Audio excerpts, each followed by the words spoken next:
ஒரு சாமியாரை பார்க்க திருமணம் ஆன ஒரு பெண்மணி வந்திருந்தாங்களாம்.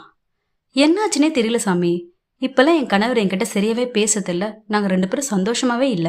என் கணவரை சரி செய்ய ஏதாச்சும் மூலிகை இருந்தா கொடுங்களேன் அப்படின்னு சாமியாரை பார்த்து கேட்டாங்களாம். சாமியார் எவ்வளவு சொல்லியும் அந்த பெண்மணி கேக்குற மாதிரி இல்ல. அதனால புலியோட ஒரு முடிய கொண்டாங்க அப்படின்னு சொன்னாராம். முதல் நாள் காட்டுக்கு போனாங்களாம். புலியோட சத்தம் கேட்டு பயந்து வீட்டுக்கு வந்துட்டாங்களாம். தினசரி காட்டுக்கு போக புலியும் அந்த பெண்மணியும் நண்பர்களாவே ஆயிட்டாங்களாம். புலியோட முடியை எடுத்துட்டு வந்து சாமியார் கிட்ட கொடுத்தாங்களாம். சாமியாரு எரிஞ்சிட்டு இருந்த அந்த வேள்வித்தில அந்த முடியை போட்டுட்டு, அவ்வளோ கடினமான அந்த புலியோட அன்பையே நீ பெற்றுட்ட, உன் கணவர் அன்பை பெறத்து அவ்வளோ கடினம் இல்லை அப்படின்னு சொல்லி அனுப்பிட்டாராம். கதை சொல்லும் கருத்து: கணவன் மனைவிக்குள்ள பிரச்சனைனா மனம் விட்டு பேசினா சரியாயிடும். அதை சரி செய்ய குறுக்கு வழி தேட வேண்டாம். தேங்க்ஸ் ஃபார் வாட்சிங் the video. Please like, share and subscribe.